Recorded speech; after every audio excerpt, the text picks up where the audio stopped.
Good morning. Hello. Hello. This book's at Hello. lunchtime. Hello, Pip. We have Pip Williams with us, Em. This is very exciting because not only have we got Pip Williams here talking with us about this rather lovely gem, but this is a first for Books at Lunchtime, that we're crossing time zones to a land far, far away, and Pip is joining us very cleverly from near Adelaide this morning / this evening. So welcome, Pip. It's lovely to have you here. Oh, thanks, Em. Thanks, Tracy, for having me. It's such a pleasure to be here. And yes, it's evening here, so you might see me sneaking a pre-dinner drink every now and then. I think that's to be enjoyed and applauded, definitely. Absolutely. Pip, this book has had all of us enraptured in the shop. We've had some really wonderful feedback about it, the Dictionary of Lost Words. Can you start by telling us about it? What is the story here? Of course. What I've done is I have woven the fictional story of a girl called Esme through the real story of the Oxford English Dictionary.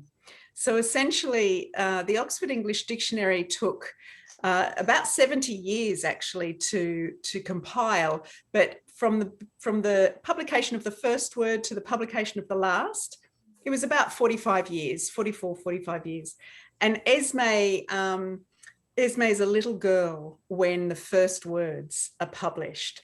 And I follow her through into adulthood, and she grows around about at the same rate that the dictionary grows. And I was really interested to know how would the words influence a girl like Esme, and how might a girl like Esme, as she grows into a woman, influence the words that are being defined for the OED. She has a really personal connection with the dictionary, doesn't she? She does. So Esme is the daughter of one of the lexicographers. So for those of you who know anything about the Oxford English Dictionary, it was pretty much spearheaded by a man called James Murray.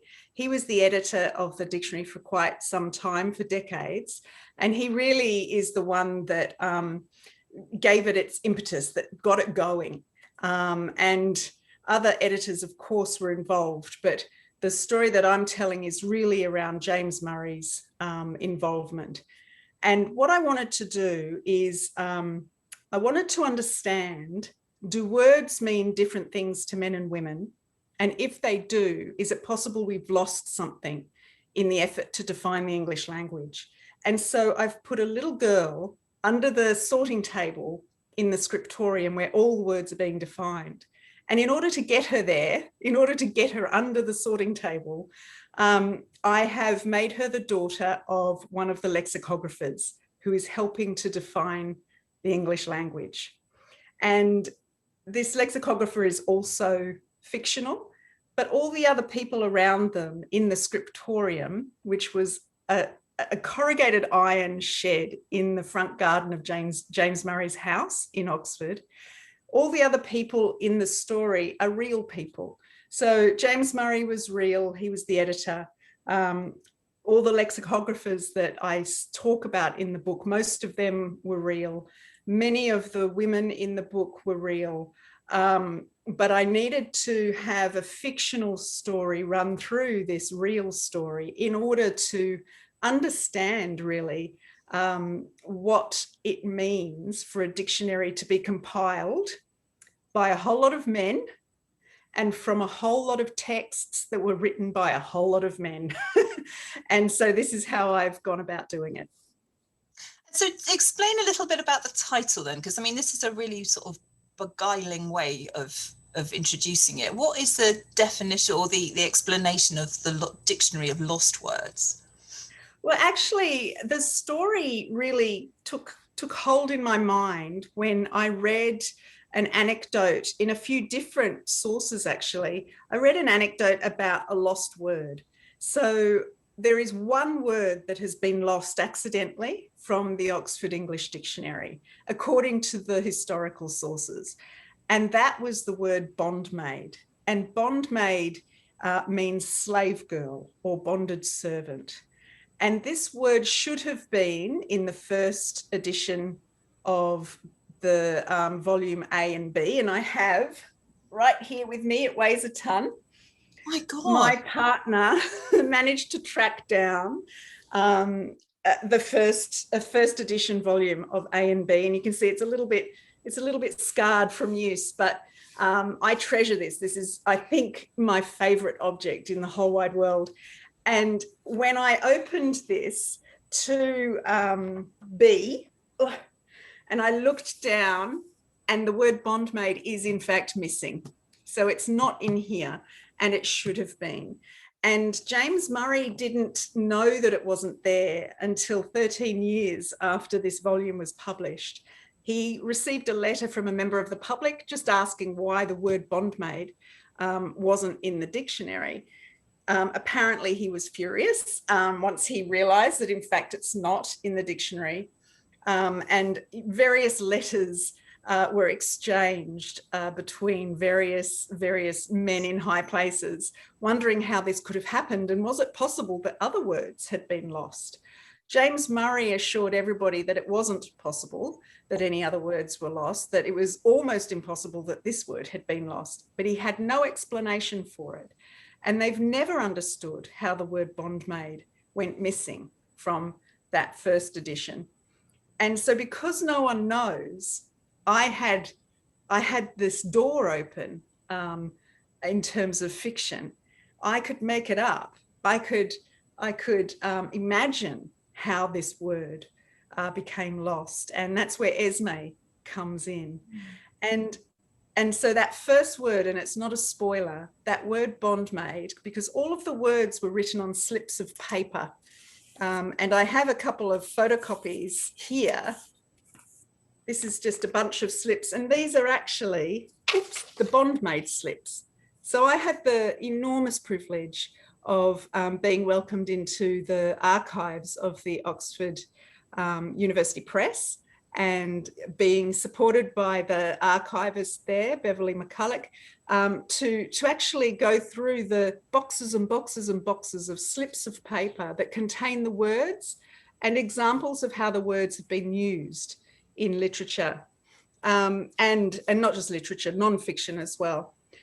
Now, these slips exist, but the top slip that says what the definition of bondmaid back in the 1880s or 1890s, it went missing.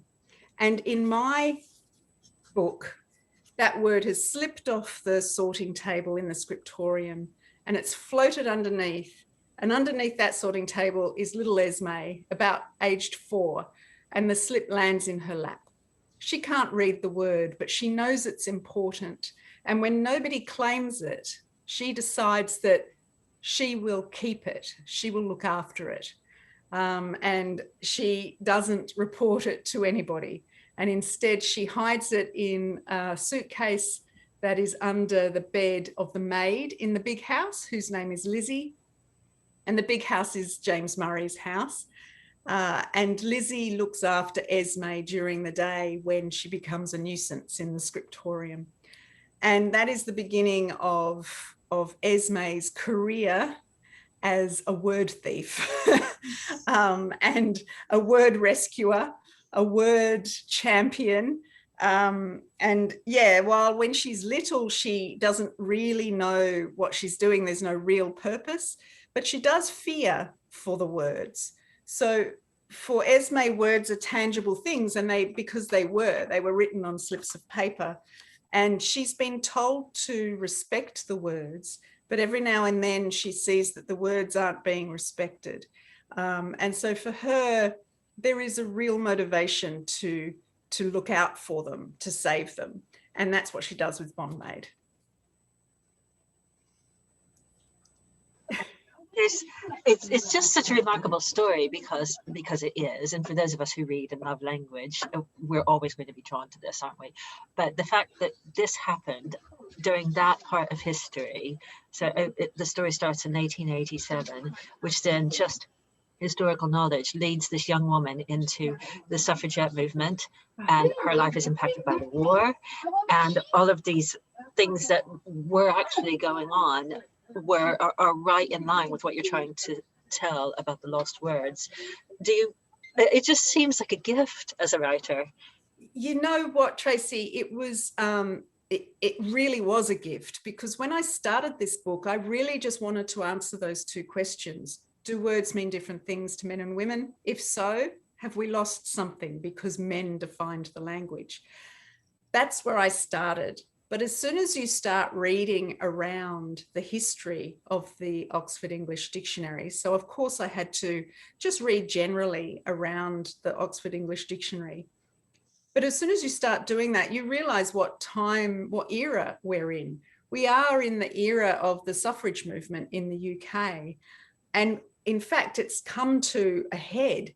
You know, the suffrage movement in the early 20th century was at its height.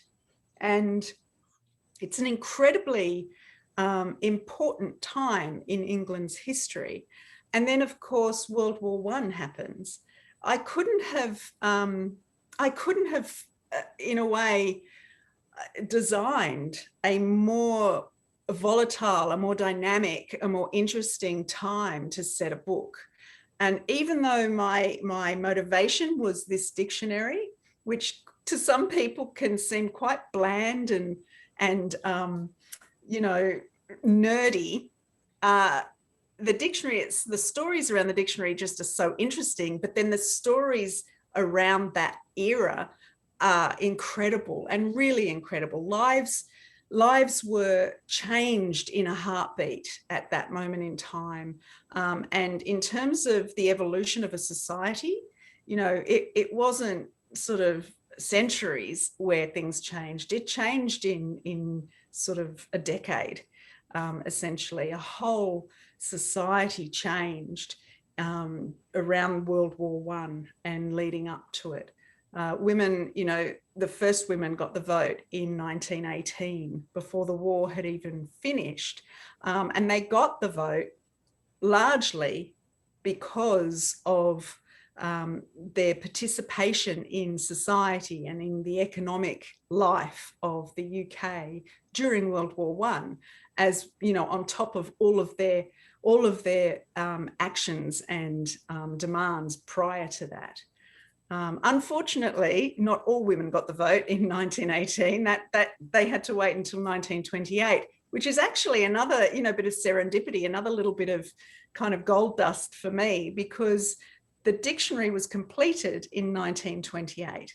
So I couldn't have made that up. I couldn't have asked for anything more than, you know, the book that I've written is interested in the dictionary and also interested in women's lives. And the biggest events in both those events, the timelines track almost exactly.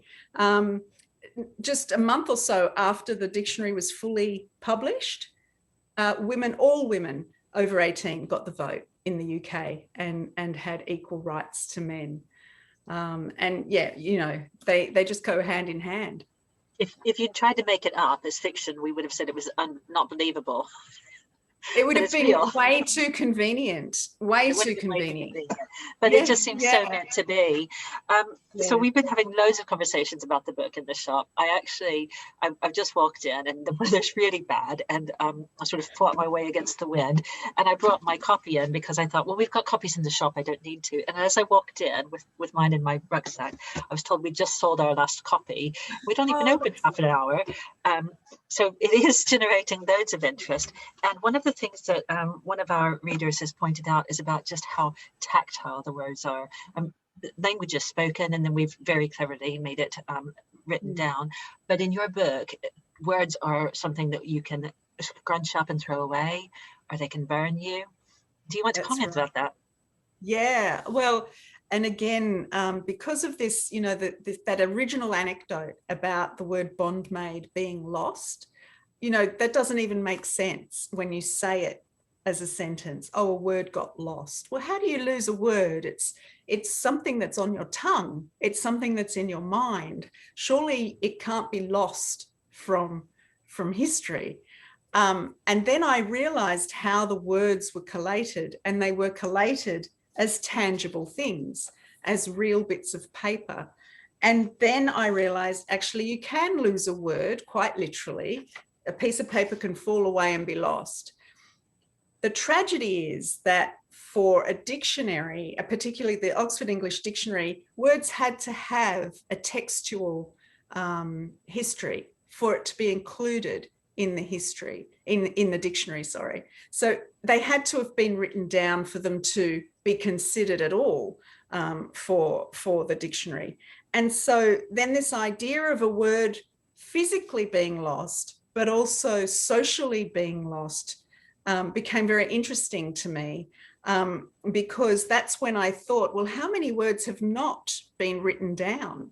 And I'm thinking of, especially when we're talking about Victorian era, a Victorian era project, when not only is everybody who has any decision-making capacity a man in terms of the dictionary, most of the data, I suppose, that they're looking at are books written by men, because this is pre-20th century when literacy was much lower than it is today, and the majority of books were written by men.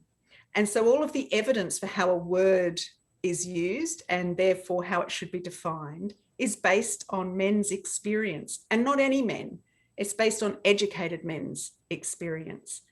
And that's what made me think, without a doubt, no matter how hard they tried, there is no way that that first edition of the Oxford English Dictionary could have been a complete and accurate and unbiased account of the English language, because so many of the people who spoke English were not represented in the books that had been written to date.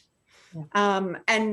And so what I wanted to do with Esme is I wanted to make the words tangible, because they already were. So I wanted to reflect how tangible they were as far as the slips are concerned.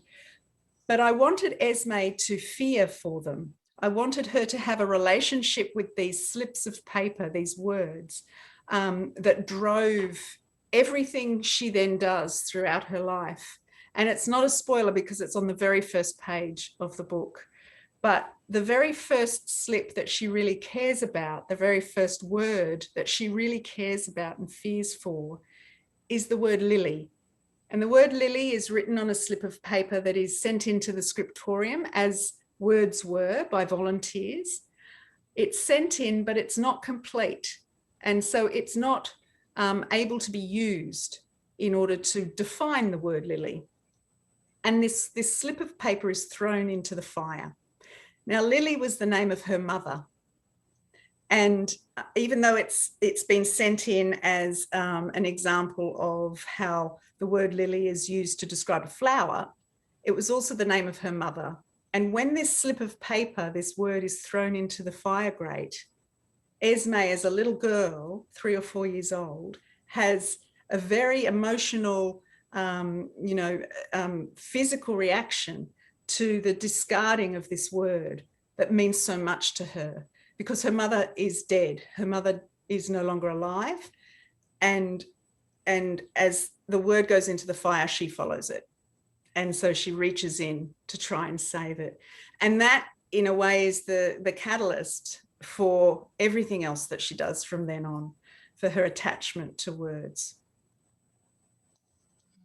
Because of course she's badly scarred. She has bad fingers. Yeah, because she does literally reach in. Yeah. So it's always with her. Yeah.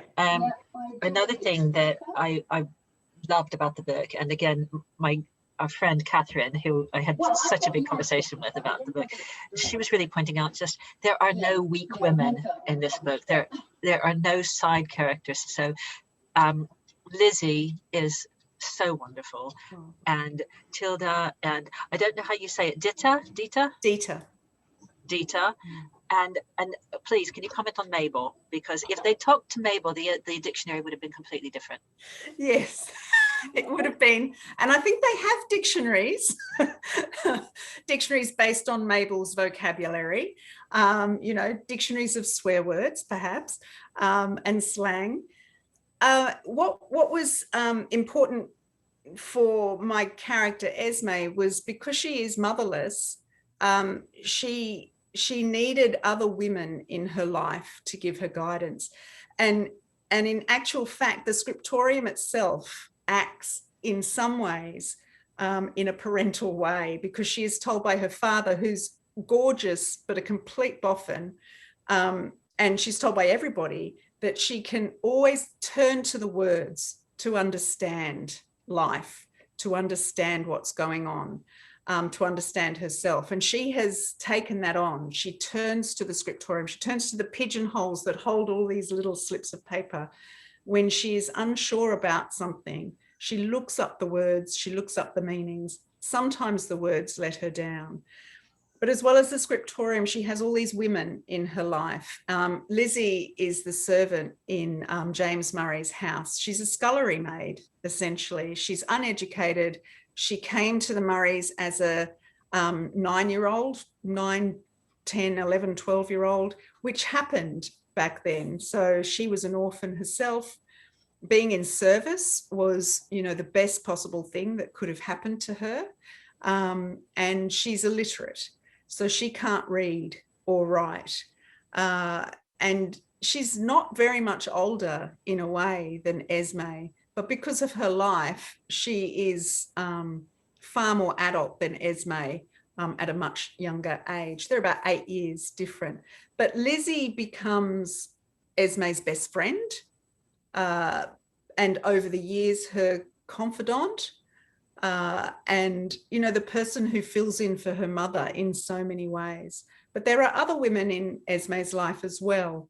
Dita is actually the one and only character in the book who is based on a real woman, but I've also fictionalized her, which was a little bit of a, because I use her real name. So Dita is a made up nickname, but in other parts of the book, she uses her real name, which is Edith Thompson.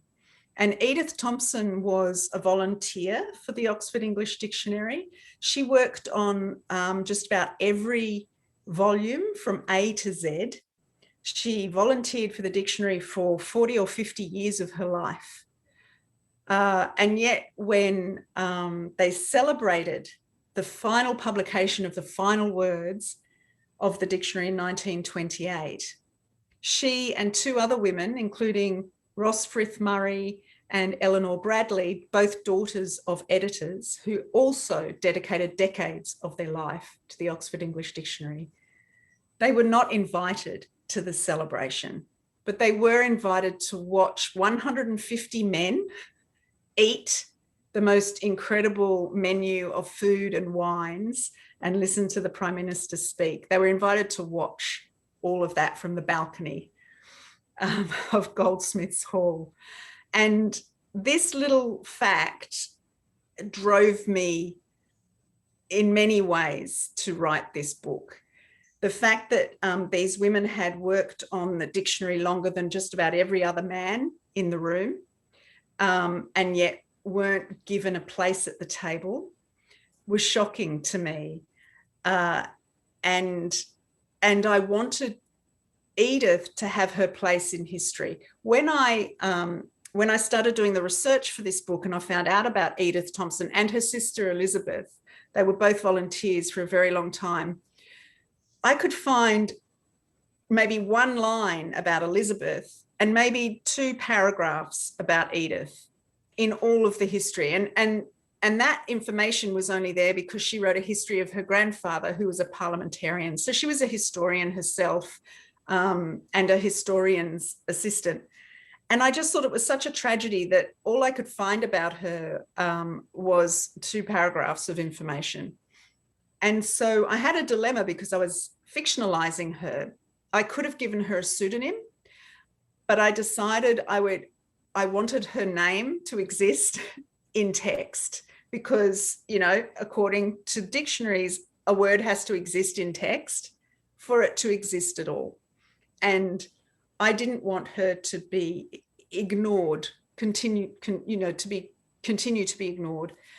And so my way of dealing with the dilemma, because it was a real dilemma, because I was fictionalizing her, and you know, there's something sometimes not right about that when you're fictionalizing a real person.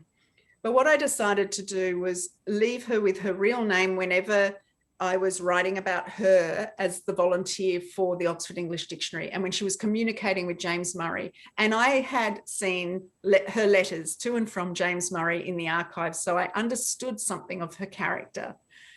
But when she was interacting with Esme gives her the name Dita, and Dita is a fictional name, and that's how I dealt with the fictionalization of a real human being without excluding her name from this book. Yeah, so, and it took me a long time to sort of come up with that solution, but I'm really glad that I name her. I am too. I think, history is peppered with anecdotes like that. And I think what you're saying about the necessity for words to be physically represented is, there are parallels with just recording history generally. They say that, history is, it's made by those that show up, but it's not. It's, it's made by those who record it. I find the whole subject matter of the book and the book itself just to be so refreshingly honest, actually, about the way we actually name things and the importance of that. I wanted to, do you think that we understand ourselves more when we develop a sort of mastery of the language and the sort of agency that comes with it? That seems to be another theme that goes through the book. I think definitely. And, one of the things that I came to, so often when you write, I say often, this is my first fiction. I won't overstate it. This is my first novel, but I have written other nonfiction before, but this is my first novel. But I think when you're writing something, and I know this is the case with nonfiction or fiction in my case, sometimes you don't understand exactly what you're writing until you've written it, or you come to an understanding of something through the writing. So although I had a sort of big picture idea about where this book would go, it wasn't until I was doing the writing that I fully started to grasp some of the implications of what I was writing about.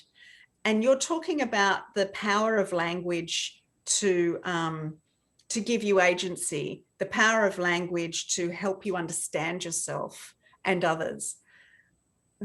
For me, one of the most powerful things I came to understand from writing this book is what we've lost, not all of us, but what has been lost from the eradication of languages around the world.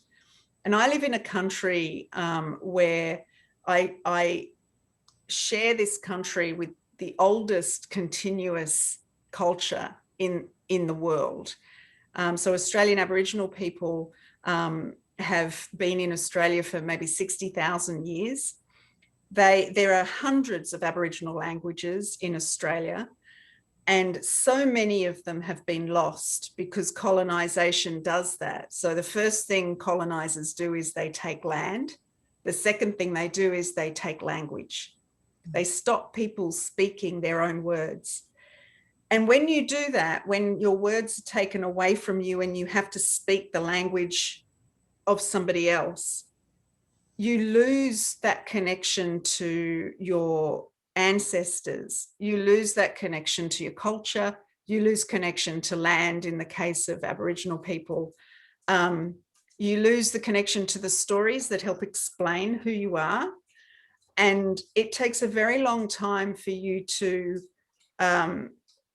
I suppose, learn and completely absorb the language of the colonizers. But even in the English language, when women are forced to use the language of men, then something can be lost.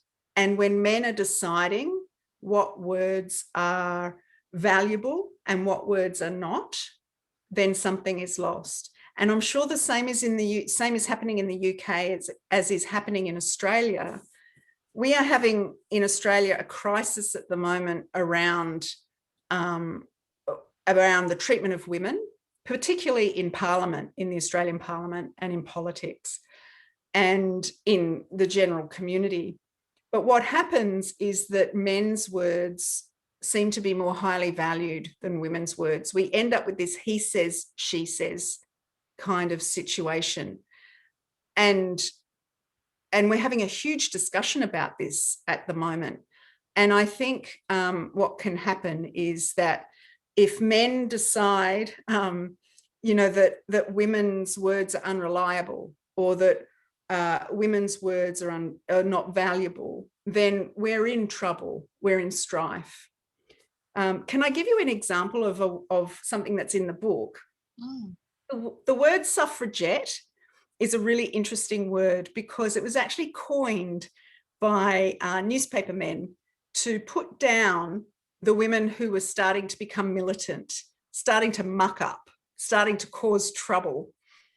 So Emmeline Pankhurst's group, the WSPU, the Women's Social and Political Union, as you probably all know, far better than me, but they started just behaving in a way that was unbecoming. And newspapermen they coined the phrase suffragette because if you add the ending E-T-T-E, it's a diminutive.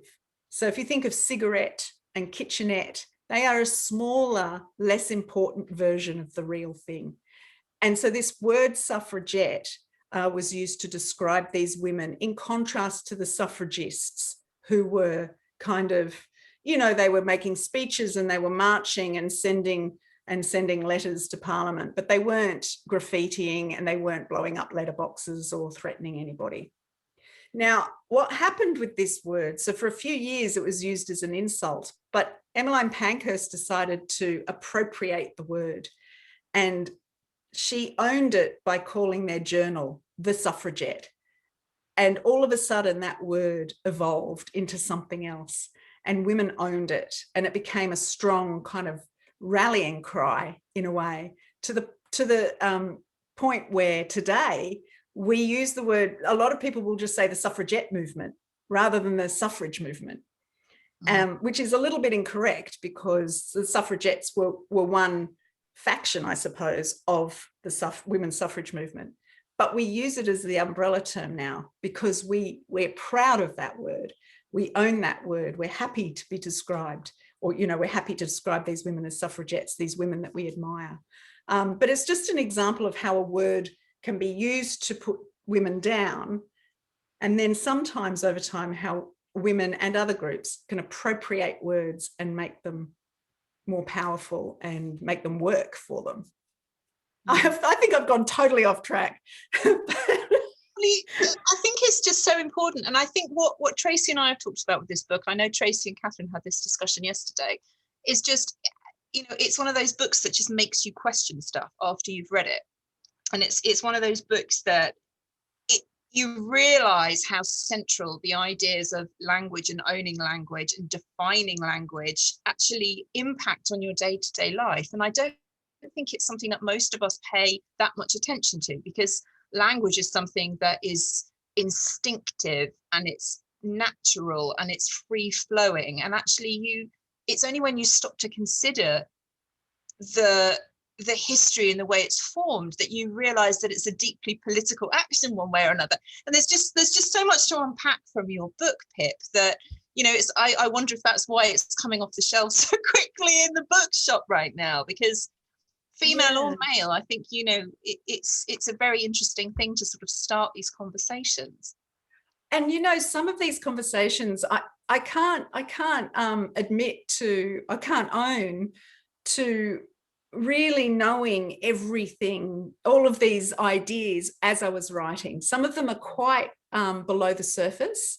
They're quite subterranean. They must have been there in my subconscious, but I wasn't necessarily writing very specifically to all of these political themes. I was just writing Esme's story. And sometimes when I talk about it, my greatest fear is that some people listening will think it's all about the dictionary and all about words and very political. It's actually, it's a real kind of, it's got quite a roller coaster story in amongst all of that. And in a way, Esme's life is not an unusual life. And it's just that she lived through an extraordinary time where it was very easy in a way for her life to reflect some of these things that we're talking about.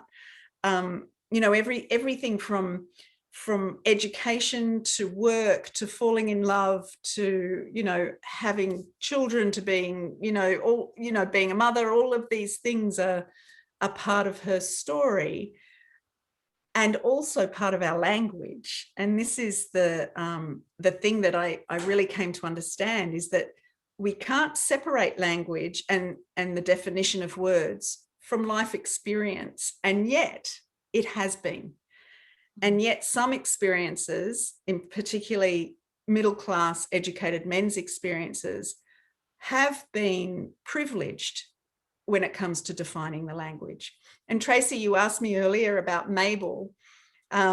Mabel is, she is a peddler in the covered market in Oxford. So she peddles pretty much flotsam and jetsam that she's dragged out of the river. She's incredibly poor. She's incredibly crass. She used to be a prostitute. She's got no teeth and she stinks. She, you know, and yet she has this command of the language that is shocking to Esme, because she speaks words that Esme's never heard. She speaks in a way that that makes Lizzie go grey, and yet the way she speaks is so intriguing to Esme that she wants to record it. She wants to record Mabel's words.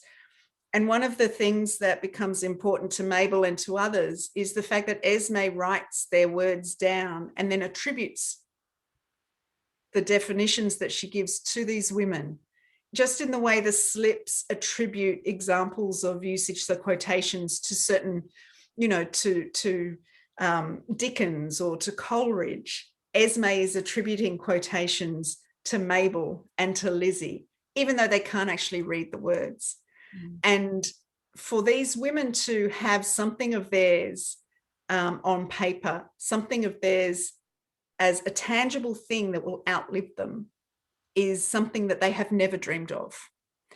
And, you know, in some ways that has been happening throughout millennia, that the people who are recalled, the people who are remembered, the people who are in the history are the people who have left something behind, whether it's words or art or architecture or whatever. And up until that time, they'd mostly been men. So, and particularly not working class women.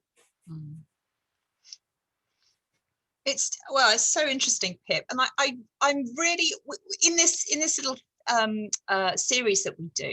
We are always really nosy, and we really like to know what you're reading.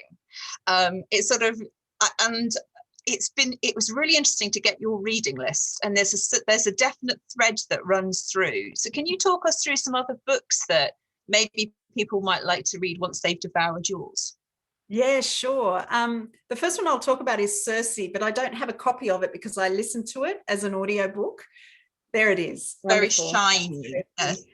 Yeah, I listened to this recently, and I probably will buy it, which I do a lot. I listen to books because I always have an audiobook on the go, and one or two nonfiction and novels on the go as well. And I often will buy the hard copy of an audiobook that I've loved. But I loved Circe because it was a reinterpretation of a very minor character, really, a minor god in Homer's Odyssey. And it was just, I just loved it. And I loved the interpretation of this woman, and a sort of filling out of the life that we'd only got a glimpse of if you actually had read the Odyssey, which I haven't, I will admit. Another one that I have loved, and I read this a very long time ago, but I know that it became very popular last year, is A Year of Wonders by Geraldine Brooks. And this is a story about the plague, and it's based on a true story, and it's based on the most extraordinary story about a town in England, a village in England, that quarantined itself during the plague to keep other towns and communities safe. And the main character is a woman in that village. And yes, so, you know, there is a theme. I'm really interested in, I'm interested in the gaps in history, and we so often, and there are so many of them, and, you know, women are just one of the gaps. Of course, working class people are another gap, immigrants are another gap, refugees are another gap. There are so many gaps. Indigenous First Nations people are another gap. But at the moment, I'm interested in women in general, and that's a fantastic book. And because it's about the plague, it's been very popular. Probably a book that influenced me in terms of the book I wrote was Elizabeth Gilbert's The Signature of All Things. This is just a beautiful book. Whether you're a fan or not of Eat, Pray, Love, this is nothing like you would imagine Elizabeth Gilbert writing. I think this was her first novel as well, and it's extraordinary. And it's essentially about a woman who comes to the idea of evolution at around about the same time as Darwin. And it was just a real eye-opener in terms of, because it makes sense. It makes sense that various people will be working on the same ideas at the same time, but serendipity, connections, education, location, all those things will determine whose ideas are written down and published. And because this is about a woman, and, you know, her opportunities wouldn't have been the same as a man. And I just loved it. It's so well done. She's a great writer. I think people should forget about Eat, Pray, Love if they've got any kind of negative associations with it. Which I think it's a really interesting book, very well written, but her fiction is just wonderful. Her fiction really is wonderful. Yeah. And I actually was a fan of Eat, Pray, Love myself. So, you know, I kind of... It got tarnished with that sort of chick lit thing. And I think it's sort of her subsequent work. I think people, if they're not into that, they maybe overlook books they really ought not to. So yeah, thank you for highlighting that one. Yeah, I think so. And it's just wonderful. And her latest book is also really interesting. Yeah, so she's a really terrific fiction writer. And then, of course, Hamnet. This is, and I know that this is a really popular book probably in the UK as it is here. It's relatively new, and I devoured it. And I devoured it not because it was about Shakespeare, but because it was essentially about Shakespeare's son and Shakespeare's wife. And again, Shakespeare's wife, Agnes, has had a pretty raw deal when it comes to history. And while she doesn't get much attention, the attention that she does get is very negative. And I've heard Maggie O'Farrell talk about this, and what she says is there's just no evidence for what people say about Agnes. I can't remember, Anne Hathaway is how she's usually described, but I think her real name was Agnes according to the records. Might have been interchangeable, but there's really no evidence for the way she's being described in history.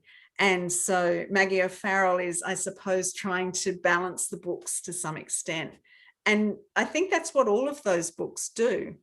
They look between the lines of history, and they look in the gaps that exist, and they try to imagine from the small amount of evidence that exists, the lives of women. And in a way, that's all we can do. We can only imagine it because we weren't the ones writing it down. And yeah, and I love historical fiction for that reason.